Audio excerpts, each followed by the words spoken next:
Je m'appelle Stanislas Madja, je dirige le groupe Towa depuis 2014 et c'est un groupe multi-activités dans le domaine de l'hôtellerie et de l'immobilier, historiquement de l'immobilier. Bonjour, je m'appelle Grégoire et je m'occupe du coup du projet du 15 où nous sommes aussi aujourd'hui depuis maintenant 4 ans et je reviendrai un peu plus longuement pourquoi 4 ans. Le projet il est né il y a plus que 4 ans. Le projet de cette adresse il est né en 99. Ouais. Et le projet hôtelier, il est né en 2014, un petit peu avant même. Pourquoi 99? Simplement parce que c'était historiquement ici, il y avait une petite maison. Et c'est une maison qu'on a achetée je vous la fais très courte, en nue propriété. Et on a pu prendre possession des lieux en 2014. Voilà. Voilà pourquoi depuis 2014. Et puis ici, il y a eu un premier projet, effectivement, on en parlait, de logement.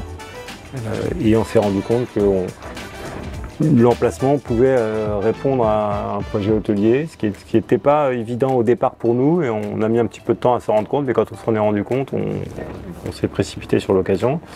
Et c'est un projet qui a été long à développer d'une part parce que les autorisations administratives pour l'hôtellerie à Paris, c'est jamais simple. Il y a des sujets évidemment de voisinage et il y a évidemment les sujets chantiers. Chantier qui a été compliqué pour de multiples raisons, donc il y a eu une durée de chantier beaucoup plus longue qu'à l'accoutumée, donc le chantier a duré à peu près 6 ans et Grégoire est arrivé très en amont de l'ouverture de l'hôtel, d'une part parce qu'on voulait qu'il soit là en amont, on voulait quelqu'un qui ait vraiment une vision exploitation, expertise que nous on n'avait pas, puisqu'on n'avait pas exploité d'hôtel en direct auparavant. Même si ça a pu être un peu long pour Grégoire, il en parlera mieux que moi, ça a été aussi pour nous une grande valeur ajoutée, puisque Grégoire nous a finalement aidé à concevoir l'hôtel, puisque l'hôtel a été conçu tout du long pendant sa gestation, on y a apporté beaucoup de modifications, donc Grégoire a donné beaucoup de valeur ajoutée sur ces points-là. Donc voilà pourquoi Grégoire est avec nous depuis aussi longtemps. Moi je suis arrivé sur le projet en avril 2019, 3 ans de retard sur les travaux, 3 confinements. D'un point de vue personnel aussi, on évolue. D'un point de vue professionnel, c'était après coup je pensais aussi comme une chance, c'est-à-dire qu'on était sur un projet, je trouve que sur beaucoup de projets, on construit l'hôtel, donc l'architecte construit l'hôtel, le décorateur le décore et puis on met en place un hôtelier qui vient et qui prend possession avec les bons côtés, les mauvais côtés. Je suis arrivé ici, le gros œuvre venait d'être fini, donc l'hôtel n'était pas encore hors d'eau, donc il y a beaucoup de choses à faire dans toutes les étapes et puis on se rend compte aussi que quand je fais redessiner une grande partie du sous-sol ou du rez-de-chaussée pour casser les réceptions, etc. C'est vrai que derrière on sous-estime souvent l'impact que ça a. Nous en fait on a construit cet hôtel un petit peu comme on construit sa maison, c'est-à-dire que quand vous construisez quelque chose qui est pour vous ou pour votre exploitation, vous y accordez une attention particulière et je pense que c'est surtout ça qui a fait que c'était long, qu'on a eu besoin d'aide et qu'il y a eu d'autres difficultés bien sûr, mais on a fait des changements avec les conseils de Grégoire, on a fait des changements tout du long, ça a rallongé le projet, mais ça nous a permis d'avoir un produit qui correspondait exactement à nos attentes. À la base, on était vraiment sur une structure basée sur l'hébergement, avec une partie F&B extrêmement restreinte, avec l'idée de création d'un bar, d'une partie petit déjeuner. L'idée en fait, le projet quand je suis arrivé, c'est j'ai pris l'hôtel donc est situé dans le 15e, sud-ouest du 15e et de Paris, 15e arrondissement, donc un des plus grands arrondissements de Paris et qui a la particularité de ne pas être un arrondissement de la typique de la rive droite où vous avez beaucoup de touristes, où vous avez rive gauche, c'est très résidentiel. Le projet c'était vraiment de faire un hôtel qui fasse partie prenante intégrante du quartier.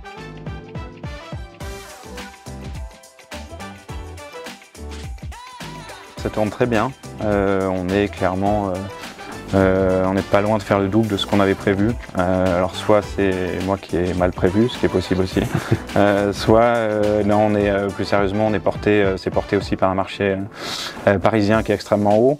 marché hôtelier, notamment parisien, et on sait qu'il est extrêmement cyclique. Il monte, et puis il nous arrive quelque chose, que ce soit les attentats, que ce soit la crise des subprimes, que ce soit le Covid. Donc voilà, on sait que ça ne va pas durer éternellement, donc on s'en réjouit aujourd'hui, sans en abuser non plus. Donc on est très content des résultats. Il y a toujours cette difficulté au début quand on lance un hôtel comme ça, alors il faut savoir qu'on on a ouvert l'hôtel sans marque, sans groupe hôtelier.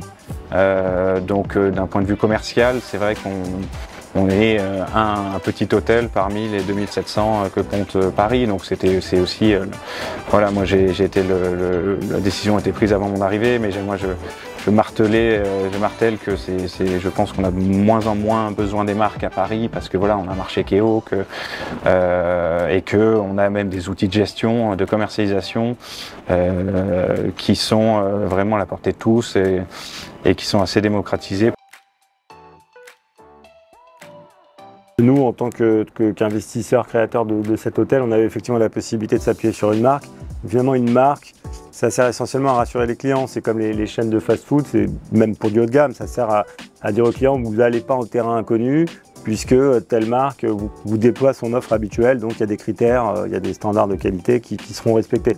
Aujourd'hui, on est dans une époque où les marques ont toujours bien sûr un élément de valeur, mais le retour client, déjà il est authentique, il est à jour, chaque semaine vous avez des nouveaux commentaires, donc il permet finalement de rassurer le client qui ne connaît pas l'établissement de manière presque immédiate en termes de... En tout cas c'est à jour et c'est authentique. C'était notre troisième, on en avait deux. Je vous dis on s'est dit que finalement, déjà on voulait expérimenter la chose, déjà d'un point de vue personnel, c'est-à-dire qu'on voulait essayer, on voulait apprendre ce métier, découvrir, et là aujourd'hui on a envie d'en faire davantage, mais en tout cas à l'époque il y avait évidemment l'aspect découverte, apprentissage, et puis ça a un coût quand même une marque, donc on s'est dit que la combinaison de l'emplacement, de la modernité, faisait que finalement même si on faisait 10% moins bien qu'une grande marque, financièrement on se retrouverait à peu près à l'équilibre. Donc c'était le moment ou jamais d'essayer. Et puis après, on s'est mis à la recherche de quelqu'un d'expérimenté, qui avait l'habitude de travailler en autonomie. Ça ne veut pas dire qu'on ne fera pas d'autres hôtels sous franchise. C'est vraiment au cas par cas, en fonction du projet et de ses contraintes et sa difficulté. C'est sur ce projet, c'est vrai que j'ai eu la chance d'avoir une autonomie totale, que ce soit d'un point de vue décisionnel, même que ce soit en termes de budget. Et d'ailleurs, je te remercie encore Stanley parce que c'est rare et c'est pas facile tous les jours à vivre parce que du coup, il y a beaucoup d'attentes derrière et à la fois quand ça fonctionne, c'est un vrai bonheur. C'est un vrai bonheur aussi parce qu'on peut mettre en place du coup une politique RSE et notamment de la partie des équipes qui me paraît beaucoup plus cohérente. Je sais qu'aujourd'hui, il y a un débat depuis le Covid sur la désertion d'une partie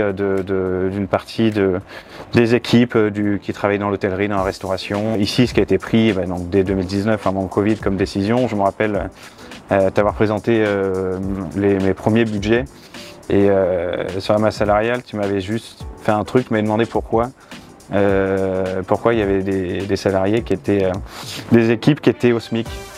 Et j'avais trouvé ça fort comme message et vraiment dire en fait c'est pas parce qu'il y a un SMIC qu'il faut payer au SMIC et si on veut faire de la qualité, si on veut amener les équipes, si on veut fidéliser, ça passe aussi par proposer des salaires qui soient cohérents et ça c'est en 2019, donc pas besoin d'attendre des grandes crises.